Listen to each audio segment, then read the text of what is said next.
Coucou les gros bidous. L'ambiance du jour est un peu ouh, et on va voir ce que ça donne en vidéo. J'étais partie pour faire ma vidéo de décryptage, analyse du 3 de coupe. Et puis l'ambiance du jour était un peu différente. Puis quand j'ai tiré aussi mes cartes créatives du jour. L'invitation créative avec le Turning Terrestrial Tides Tarot. Toujours aussi imprononçable avec l'accent français, mais j'essaie quand même de le prononcer à la française. J'ai le Child of Emotions, l'enfant d'émotions, donc c'est l'équivalent du valet de coupe dans ce jeu. Et alors du coup, il y a beaucoup d'écrits, c'est pas toujours évident d'avoir une mise au point correcte avec lui. Peut-être comme ça devant ma face. Non, est-ce que du coup... Alors c'est écrit surprise, surprise, en grand.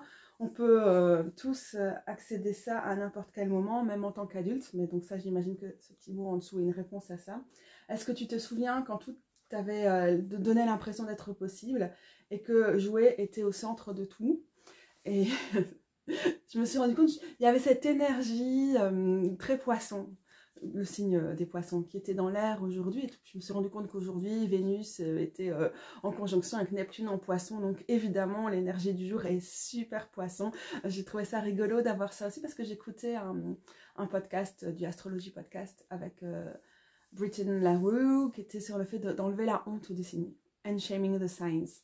Et du coup, ça terminait sur cette énergie, le cœur ouvert du poisson. J'étais en mode, c'est tellement inspirant d'avoir passer toute la roue du zodiaque dans l'ordre depuis le bélier et d'arriver au dernier signe mutable d'eau des poissons et de faire finalement quel challenge et aussi quelle magnifique invitation quoi, de vivre avec un cœur ouvert. Et c'est clair que c'est quelque chose qui est souvent schémé parce qu'on nous dit en fait il y a trop de risques et puis on ne devrait pas avoir cette capacité d'émerveillement et cette place pour l'imaginaire et l'imagination dans nos vies. On devrait être beaucoup plus pragmatique et ouais, on risque de perdre pied et c'est toujours une réalité de toute façon avec l'énergie des poissons, mais en même temps comment on peut l'inviter avec cet esprit très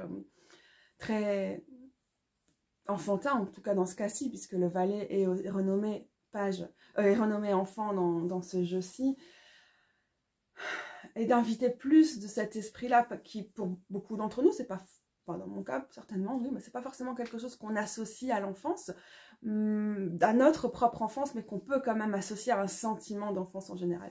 Et moi, je crois que j'avais ce truc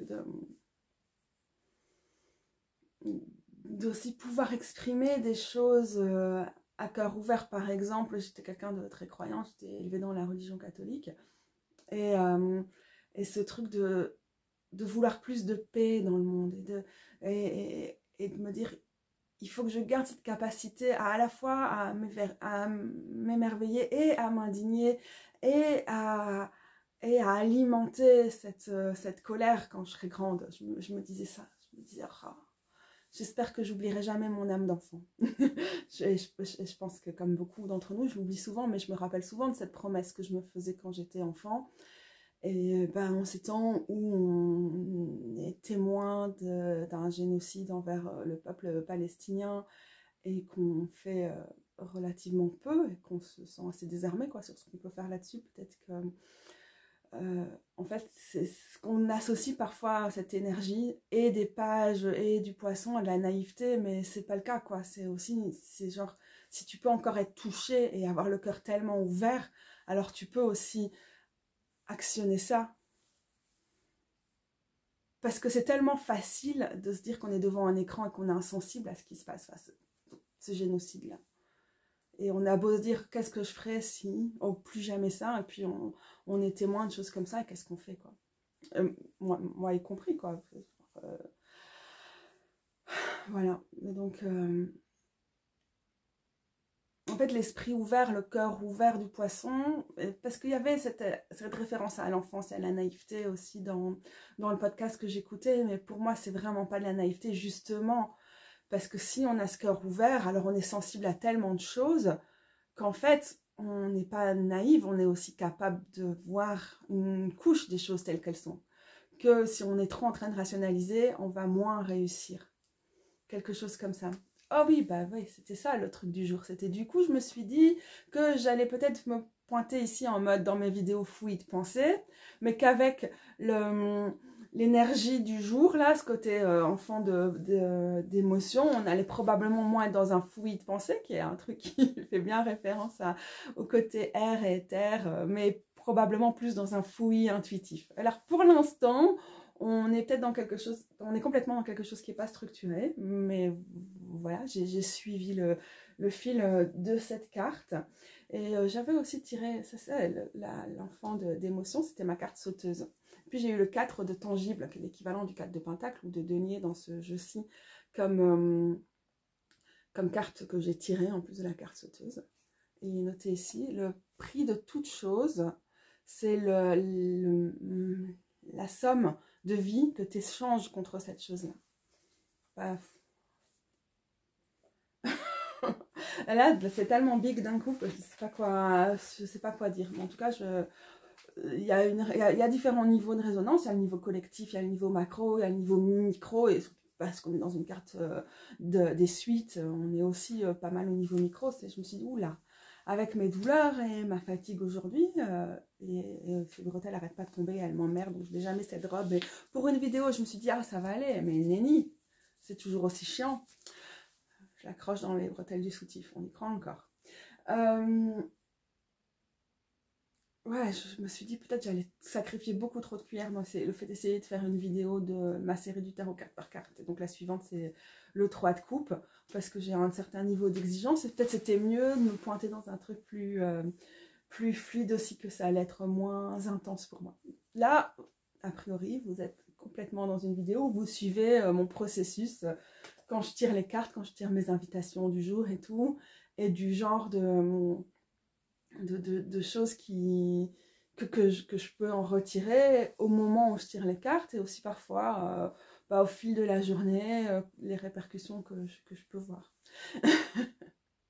Et par exemple, ma mère, donc je suis chez mes parents aujourd'hui, et ma mère va garder un des enfants de ma cousine aujourd'hui, et du coup pour moi cet esprit Child of Emotions et le fait d'avoir le fait que le jeu soit au centre de tout, je sais que dès qu'il va arriver, je vais être mobilisée pour jouer avec lui. Et en vrai, j'adore jouer, ça me fait du bien. C'est comme quand je joue avec mes chats, parce que dans ma vraie vie, pas dans la vie ponctuelle que j'ai ici, les chats, c'est une grande partie de ma vie.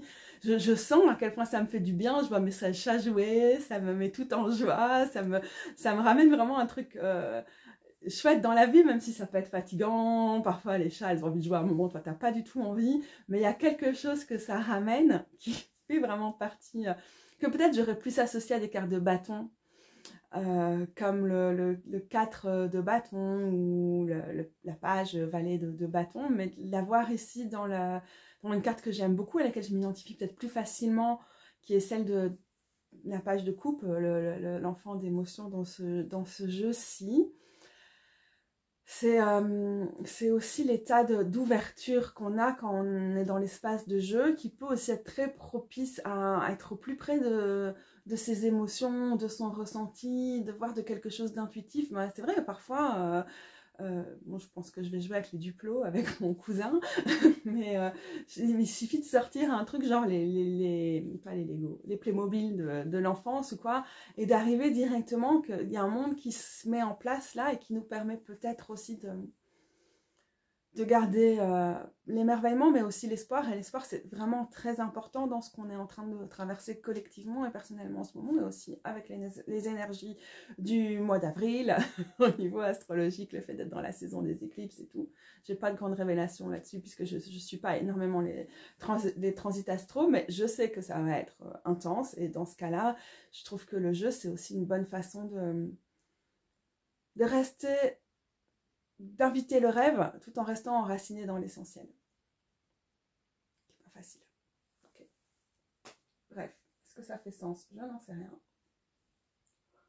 Alors, un tarot que j'associe quand même à cet aspect plus jeu, plus émerveillement, et en même temps qui est un tarot volontairement queer, et donc qui va aussi nous appeler à penser notre action collective et ce qu'on apporte et ce qu'on change au niveau sociétal, c'est le Rainbow Tarot. Ah ouais, je sais pas viser, il est là. Donc je vais aller le chercher.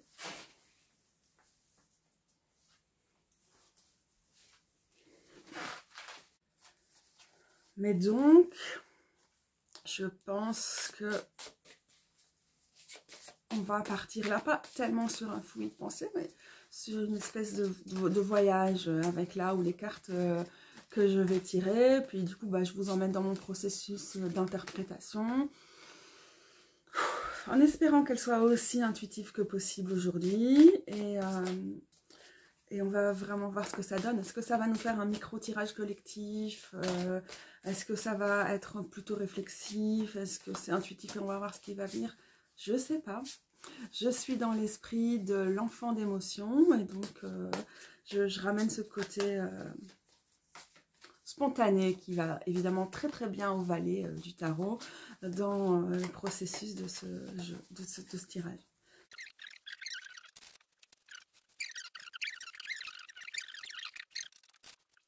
Peut-être ce que vous pouvez faire, c'est sortir un tarot que vous avez sous la main, ou qui vous inspire aujourd'hui, ou qui correspond à l'espèce d'énergie, non-énergie de cette vidéo jusqu'ici, et tirer une carte, et du coup, bah, enfin, à fur et à mesure où je vous livrerai ce qui me vient avec celle que moi j'ai tirée, vous pouvez aussi faire le processus de votre côté, de voir ce qui vient s'ajouter avec celle que vous avez tirée, peut-être quelle résonance ça fait justement dans votre vie, dans votre parcours, dans où vous en êtes actuellement, ou dans ouais, tout ça.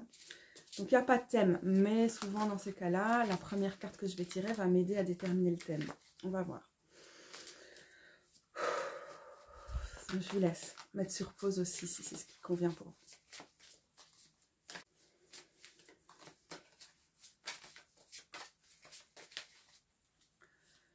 Ouais, on a une première carte qui va être la carte focus ou la carte de thème, c'est celle-ci qui va sortir. Le 9 de Pentacle.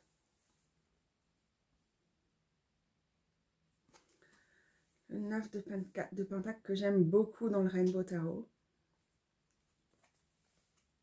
Obviously very me. Avec les petites perles, les tatouages de fleurs sur le bras.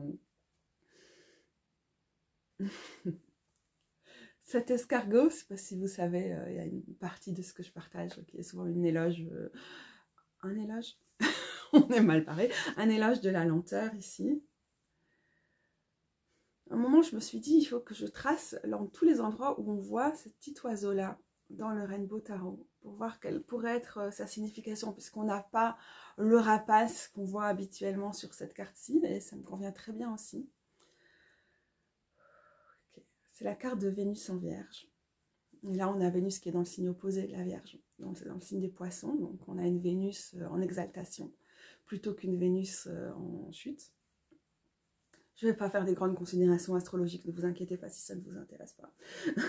C'est juste la petite chose qui peut intéresser certaines personnes. Elle est marrante, la présence du raisin là derrière. C'est très traditionnel, hein, quelque chose qu'on voit souvent sur le 9 de Pentacle, mais j'aime bien comment on le voit ici parce qu'il y a un endroit où il y a un raisin qui passe devant la main. Donc on voit que la personne, pour aller toucher son Pentacle, elle a vraiment la main dans la vigne, la main dans la haie qui est là derrière, et du coup ce côté d'être pleinement dans l'espace qui nous accueille aujourd'hui, qui va bien au 9 de Pentacle, est très chouette. Par rapport au fait que j'avais le 4 de Pentacle tout à l'heure, en fait j'avais des envies créatives, et en même temps assez peu de cuillères, hein, assez peu de réserve d'énergie, et le 9 de Pentacle, pour moi, dans ce cas-là, il vient aussi confirmer, en fait, tu as déjà dépensé de l'énergie dans ça ces derniers temps, c'était pas pour rien, tu peux aussi profiter d'un peu d'espace ici. C'est con, il pleut aujourd'hui, alors pas tout de suite, mais c'est assez dégueulasse. Alors je suis pas dehors comme je voudrais l'être, mais j'ai aussi envie de profiter de mon petit coin ici à la campagne et tout. C'est une carte qui nous donne de la légitimité à apprécier être où on est et prendre du temps pour soi, ce qui est aussi important. Je réfléchissais tout à l'heure à la notion de temps et de prendre son temps, que je vois ici dans l'escargot, mais je vois aussi dans le fait qu'on a quelqu'un qui est très genre, la personne porte ses perles, mais aussi on voit qu'il y a beaucoup de maquillage, les petits du rouge et tout, et qu'il y a un soin qui est apporté à sa tenue. Et je réfléchissais tout à l'heure parce que j'ai mis du vernis, qui est déjà tout écaillé, parce que je fais ça n'importe comment, parce que c'est moi. Et je me disais, ah, c'est intéressant le temps que ça prend de mettre du vernis. C'est très genré. De moins en moins, tant mieux. Mais c'est un acte très genré. Et donc je me disais, moi, ça me saoule de mettre du vernis. J'ai mes faces tous les ans, ou pendant 3 semaines, je vais mettre du vernis, puis je vais vraiment en avoir marre. J'ai trop souvent raté le truc et tout ça. Non, c'est joli, ça va bien avec la carte, hein, là, on est quand même d'accord. Et donc, je réfléchissais à toutes ces façons de prendre le temps, donc vraiment de couper le rythme productiviste, capitaliste, dans lequel on est tous imprégnés à des degrés divers. Enfin, on fait partie de cette société, donc voilà, on est imprégnés là-dedans. Et du coup, moi-même, j'étais un peu en mode, oh, c'est truc de fille. Parce que j'ai arrêté de me maquiller à cause de mes allergies, hein, à la base, mais après, au final, je suis contente de ne pas passer trop de temps là-dedans et tout. Donc j'étais moi-même un peu dans un truc, clairement, dans un truc un peu misogyne. Pourquoi c'est tellement genré, le fait de prendre du temps pour des choses comme ça, et du coup, je me posais la question par rapport à la beauté, mais au fait de cultiver le beau dans sa vie, qui va très bien aussi avec le page de couple qu'on avait tout à l'heure, hein. C'est prendre le temps de s'émerveiller, de faire de la place pour le beau, pour l'esthétique, mais pas dans le sens normé, sociétal et tout, mais ce qui est beau pour nous. Et donc, il y a toute cette ambiguïté, en fait, hein, dans la notion du maquillage et tout. Je me suis maquillée aujourd'hui, je ne sais pas combien de temps je vais tenir le mascara que j'ai mis avant que mes allergies prennent le dessus. Mais voilà, j'avais envie, j'ai sorti une perruque que je ne mets pas souvent et je me suis amusée à la coiffer. Et voilà, j'avais l'impression de perdre mon temps et en même temps de prendre le temps pour quelque chose qui était genre, ok, je me mets au centre, tranquille, et je fais un truc qui me fait plaisir, qui fait après, je suis contente de me voir dans mon miroir parce que j'ai une meilleure tête que d'habitude. Ok, d'accord. Okay, c'est toujours imbriqué, c'est jamais le truc c'est que pour soi ou que c'est que sociétal, quoi. Mais en même temps, pouvoir cultiver ça, ça me fait du bien, quoi, quand même. T'es genre, t'es obligé de ralentir. De toute façon, t'as trop mal au dos pour essayer de faire du rangement ou traîner debout et tout, donc tu te mets sur le lit et tu attends que ton vernis sèche. Donc, j'ai pas réussi à attendre. J'en profitais pour faire mes petits exercices très légers au niveau du CED. Et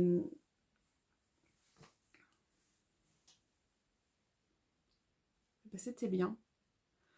Et c'est intéressant par rapport au 9 de Pentacle, c'est le moment où on se sent aussi légitime pour le temps qu'on prend pour soi, justement en opposition à toutes les pressions qu'on peut avoir partout et aux attentes sociétales et tout ça. Et bah oui, trouver du temps pour reclaim, hein, se réapproprier un temps pour quelque chose qui est à la fois une exigence sociétale envers les femmes en général et en même temps quelque chose qui est tellement...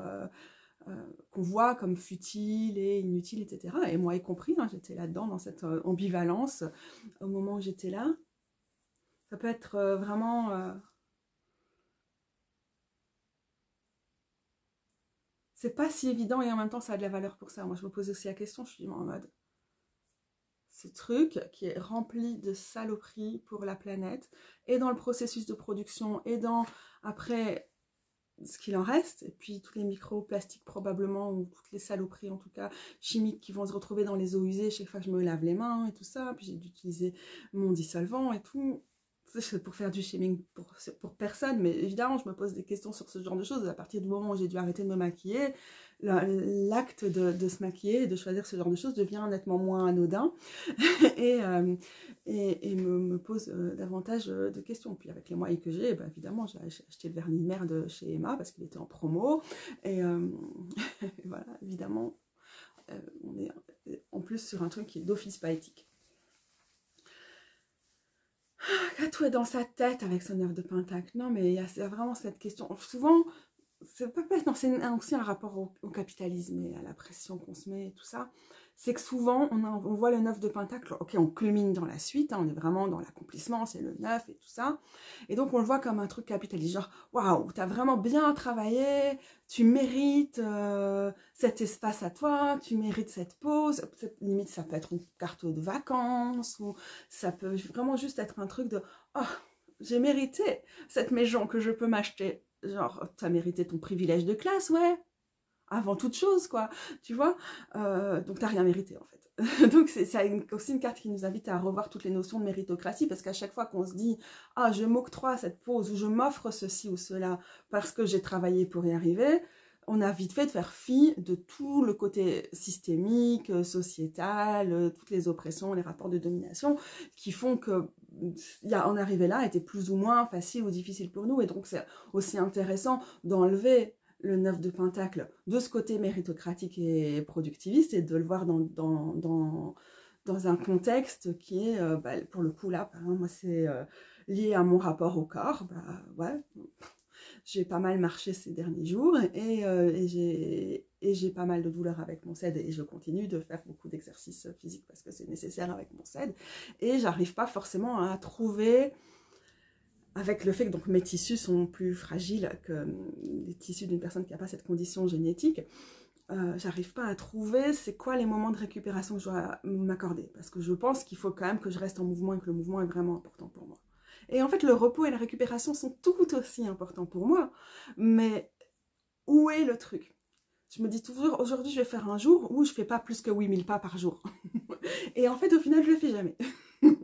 parce que je suis prise dans plein de choses. Et en fait, au final, du coup, j'ai un build-up, j'ai une accumulation d'inflammation à certains endroits du corps, certaines articulations, certains tissus qui sont plus fragiles et tout ça. Et pour moi, le 9 de Pentacle, en l'occurrence, c'est ça. Mais ça peut être plein d'autres choses pour vous. Hein. C'est qu'est-ce qui me fait du bien? Je sais que récupérer est aussi essentiel que bouger. Mais voilà, comment je me l'octroie? Et pouvoir me dire que je me suis juste allongée le temps que mon vernis sèche, c'était aussi un truc important. Un truc de ce style-là, je pense. Mais ça peut être d'autres choses. Oui, ça nous invite vraiment à réfléchir à comment on conçoit la matérialité, la terre, des pentacles, et c'est quoi culminer là-dedans. Et culminer ici, c'est savoir aussi pouvoir s'écouter suffisamment pour ralentir. J'adore quand l'escargot est présent sur cette carte, et il est souvent présent sur cette carte, mais c'est un de ces trucs très Rider-Waite-Smith, conventionnel, pas très original hein, du tarot, mais qui pour moi a vraiment toute sa place ici. Et être à l'écoute de tous ces écosystèmes, hein, être là, avoir de la place pour tout ça et tout, parfois c'est aussi juste faire « Ok, comment se porte ma flore intestinale aujourd'hui ?» Parce que justement, ce 9 de Pentacle est souvent représenté comme on est dans un petit cocon, on est dans son petit jardin, et parfois son petit cocon, son petit jardin, c'est vraiment regarder en soi comment ça va, qu'est-ce qui est dérangé, qu'est-ce qui a besoin de plus de calme, qu'est-ce qui aurait besoin qu'on applique les bonnes choses pour que ça puisse récupérer et se poser. Il y a plein de cartes de récupération ici, dans le tarot. Et comment se dire que là, on récupère pas parce qu'on l'a mérité. C'est aussi ça, hein. C'est ça la question. Avec cette carte, c'est aussi le soin, et du temps de soin, qui est vraiment un truc, c'est notre droit, c'est légitime, c'est quelque chose que tout le monde mérite intrinsèquement et qui n'a pas à prouver ou à se prouver à soi-même, parce que souvent c'est soi-même qu'on a comme ça sous la loupe en train de regarder si on le mérite, qu'on le mérite. Et il y a aussi une attention aux petites choses, hein, parce que les escargots en ce moment il y en a plein. J'en vois des plus gros que d'habitude, je ne sais pas pourquoi. Mais ça nécessite aussi de regarder derrière les branches, de regarder ce qui se faufile sur les murs et tout ça pour les voir. Et donc l'attention aux détails qui va souvent très bien au signe de terre. Et donc on est en astrologie, et aussi du coup au pentacle qui est la terre dans le tarot, et aussi porté à culminer. Et donc le détail, oui, c'est pouvoir se dire « Oh, j'ai envie d'avoir un vernis » qui au final va être assorti à la carte qu'on tire ici. Ok, alors je vais essayer de me rassembler parce qu'il ne me reste pas trop de temps sur mon téléphone. Et pour savoir où j'ai envie d'emmener ce thème, qui n'est pas un thème que je n'ai pas réussi à résumer, que je ne vais pas essayer de résumer parce que poisson. Je ne vais pas chercher signe mutable. La Vierge aussi, un signe mutable. Alors je me permets de ne pas résumer, de partir comme ça large. Et puis, ok, mais je vais quand même essayer de me dire maintenant qu'est-ce que j'ai envie de tirer comme carte autour de ce thème, autour de cette focalisation. Et peut-être vous aussi. Et peut-être vous, c'est l'occasion de voir qu'est-ce qui a résonné ou pas avec votre carte du jour. La carte que vous avez tirée en même temps, si vous en avez tiré une. peut-être ça va être une façon de résumer quand même. Je crois que j'ai envie d'une carte qui va parler de cette question de pouvoir se dire qu'on peut récupérer, qu'on a droit au repos et qu'on a le droit de se poser sans forcément le mériter et que ça ne doit pas forcément être quelque chose de grandiose ou des choses comme... Voilà. Et donc, la question, ce serait vraiment une façon d'ancrer cette carte, de l'enraciner ou de trouver quelque chose dans le concret. Enfin, pas forcément cette carte, mais cette réflexion de ne... Peut-être que c'est un peu comment sortir de notre méritocratie intériorisée. Et là, je me dis que déjà, ne serait-ce que le valet de coupe aurait beaucoup de choses à nous apprendre là-dessus. Mais je vous laisserai y réfléchir et j'y réfléchirai aussi. Comment sortir de notre méritocratie intériorisée? La reine de bâton. Alors elle, évidemment, ça c'est une carte comme toutes les reines, mais celle-là peut-être plus que d'autres. Je vais vous la mettre ici pour qu'elle soit plus claire peut-être. C'est quand même avec les reines, on a souvent ce truc, pour moi, dans comment j'interprète les reines en tout cas, d'être vraiment à l'aise avec notre légitimité dans quelque chose. Et donc on n'a jamais à se dire qu'on mérite quelque chose avec une reine. C'est toujours d'office là, c'est toujours un moment, c'est aussi un moment ou un aspect de nous, mais dans ce cas-ci je pense à un moment de pure radiance, et encore plus dans celui-ci évidemment, d'être complètement, de pouvoir donner de l'éclat, d'être éclatant, éclatante, et d'être là, et de... Évidemment, je suis légitime. Et donc c'est intéressant parce qu'elle vient en quelque sorte redire ce qui était le thème déjà du tirage, c'est bien sûr que tu es légitime en dehors de toute méritocratie. Le cœur est encore central sur cette version-ci de la carte. Quand on parlait du cœur ouvert au début de la réflexion, elle fait aussi partie de ces cartes qui nous demandent d'accorder de la valeur à ce qu'on crée et de ne pas sortir, de ne pas concevoir la créativité, la création d'une façon trop limitée, de se dire qu'elle est partout. Et du coup, c'est aussi peut-être ça qui est un rappel par rapport à cette notion de la méritocratie, c'est que la méritocratie, souvent, hein, au niveau en tout cas sociétal, aucune définition à donner de ce terme d'ailleurs, c'est juste très intuitif là, ce que je dis, c'est aussi que ce qui fait qu'on... Il y a des choses qui méritent hein, d'être valorisées, qui méritent de l'argent, c'est intéressant, ça fait aussi un écho avec ce que j'avais dans ma carte créative du jour avec le 4 de Pentacle, hein. Le prix de toute chose, c'est la somme de vie que tu échanges contre cette chose-là. Et dans ce cas-là, souvent, beaucoup trop. Donc, ok, j'ai évidemment perdu le fil. Ce serait genre, oh, tu mérites de gagner autant d'argent, tous ces trucs-là, parce que ce que tu fais a plus de valeur. Hein, donc, du coup, qu'est-ce que la société estime qui a plus de valeur et pourquoi? Ah, c'est souvent gravement n'importe quoi, c'est des trucs super classistes et sexistes, etc.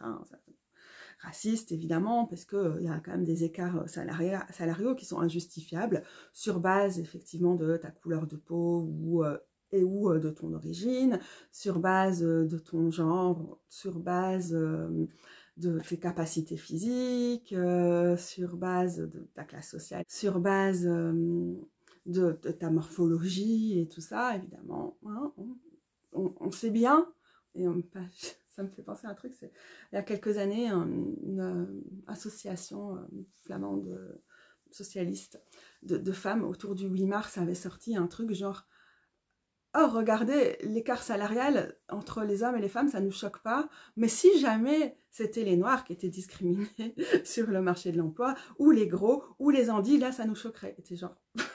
c'est intersectionnel. Bien sûr que les personnes noires, que les personnes grosses, que les personnes handicapées, que sont aussi discriminées. Et en plus, ça se cumule, ça s'imbrique d'une façon où plus tu vas cumuler certains de ces critères et plus tu as des chances d'être discriminé au niveau du salaire. Et donc, ou de ta valeur sociale en général. Par exemple, quand tu touches des indemnités d'invalidité, voilà. Et ça peut aussi nous faire penser toutes ces choses qui passent, qui risquent encore de passer ou qui font partie des programmes électoraux cette année sur la dégressivité, des allocations de chômage, en Belgique, les malades de longue durée qui seraient la plus grosse star de cette société et qu'on est des improductifs et donc il faut nous forcer à travailler. Tant pis si on crève dans 2 ans parce qu'on aura accumulé trop de blessures, trop de ceci, trop de cela, parce qu'en fait on s'en fout, parce que ce qui compte c'est qu'on soit tué au travail. Le problème c'est qu'on ne travaille pas, mais si on meurt, on mourra dignement. Ça aussi on aura mérité notre mort. Ou même pas, je pense. On sera toujours des sales malades qui mériteront de crever, en fait. Ça m'affecte beaucoup, comme vous savez, en tant que malade chronique. J'en ai déjà parlé beaucoup. Et plus on avance et qu'on approche des élections de début juin, et plus je me sens très touchée quoi, par le fait de... Toutes les politiques s'adressent aux citoyens, citoyennes, en mode les travailleurs, travailleuses. Et que nous, en fait, on n'est pas... Parce qu'on est handicapé, on n'est pas des citoyens, citoyennes. C'est quand même juste, on est des profiteurs du système. Je les invite à vivre avec une maladie génétique pour voir combien de temps ils tiennent. Mais là, ils me prendront probablement les exemples de toutes les personnes qui ont accès et qui s'en sortent très très bien dans cette société capitaliste. Bref, la reine de Pentacle... évidemment, ça nous rappelle que malgré tous ces trucs qui nous disent qu'en fait, il y a des gens qui méritent plus et qu'on a beau voir tous les rapports sociaux qui font bien qu'en fait, c'est complètement construit, c'est une fiction, mais c'est une fiction très, très réelle qui pèse sur nos corps, qui pèse sur nos vies, qui pèse sur nos conditions de vie et après aussi, donc on intériorise. Hein, on revient sur tout ce sur tout le thème de la discussion aujourd'hui et qui du coup... fait qu'on a du mal c'est très difficile, pour moi en tout cas, de garder une estime de moi et de pas tomber dans une dépression par rapport à tous ces trucs sociétaux, en particulier sur les malades de longue durée. Mais ça peut être votre cas sur d'autres axes, évidemment, et la reine de bâton est là en mode... en fait, le fait de... Déjà, ta créativité, le fait de créer, et au sens large, en fait, ça peut être tellement de choses. Et ça peut être, ce qui n'est pas mon cas, parce que je me suis juste foutue du mascara de merde, mais ça peut être faire ton joli maquillage, ou créer ton propre collier. C'est ce que j'ai fait. Regardez, il est tout foutu, tout brinque-ballant, mais il est bien. J'ai réparé un truc que j'avais chiné, ou, je sais pas moi, faire du nail art. Toute cette chose-là, en fait, la créativité peut prendre vraiment...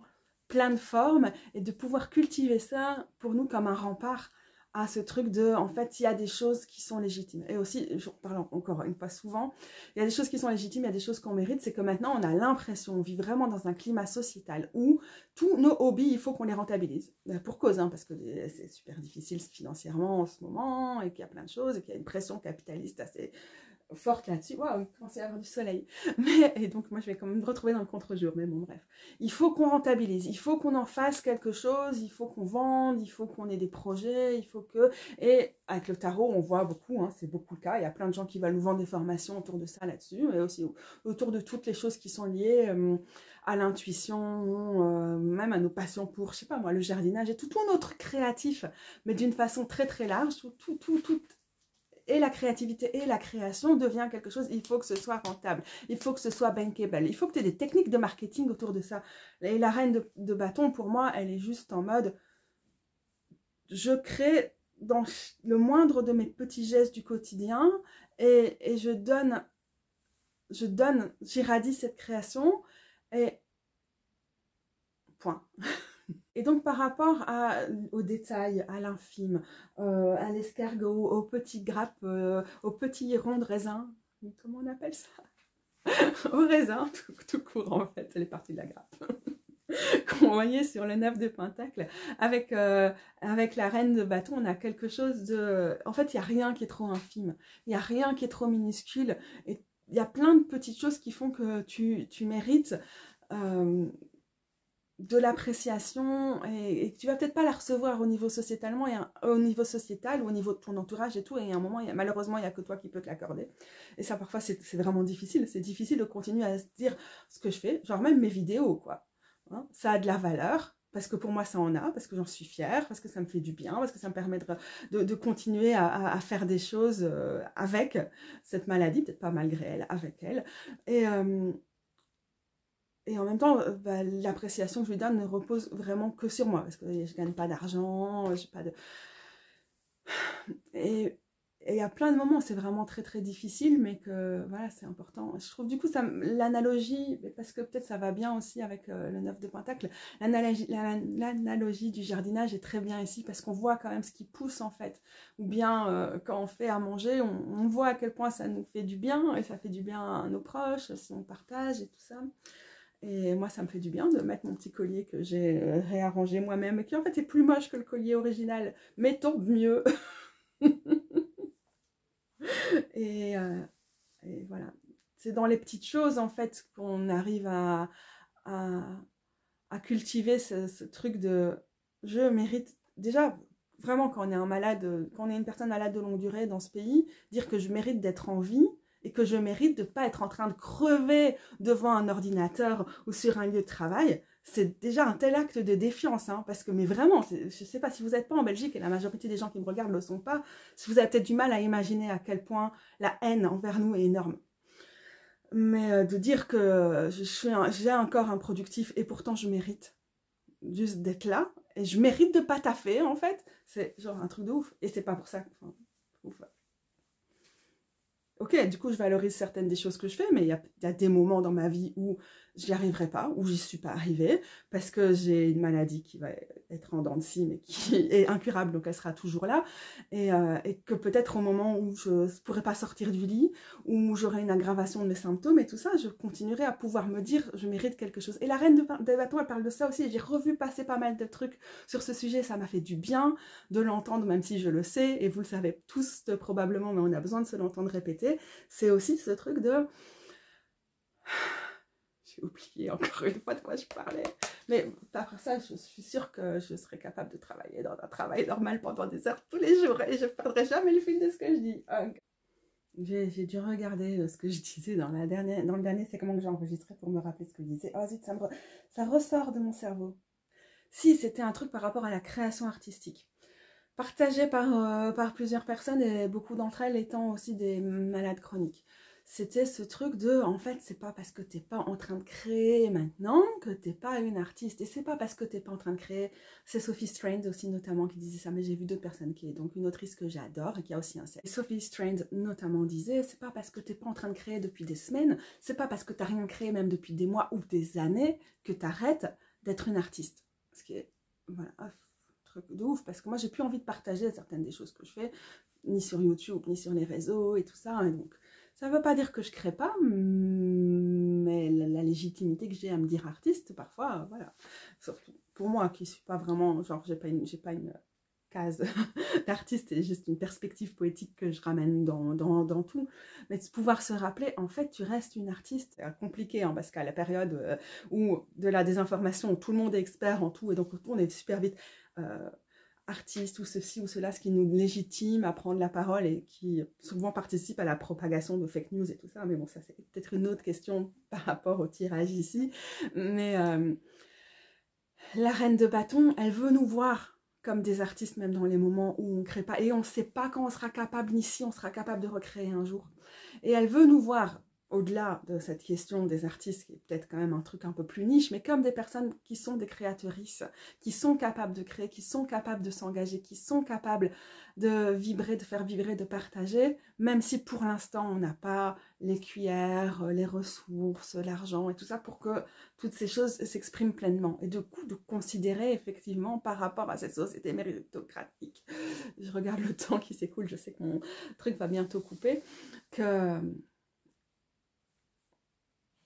c'est important et qu'on est légitime, et même dans les moments où la créativité est ultra limitée. Et que peut-être apprendre à écouter les oiseaux dehors, et du coup écouter leur langage, une forme d'augure par exemple, encore une fois c'est inspiré par des choses qui... Je mettrai les liens en dessous. Ça peut être quelque chose de créatif, enfin, en tout cas c'est générateur de quelque chose.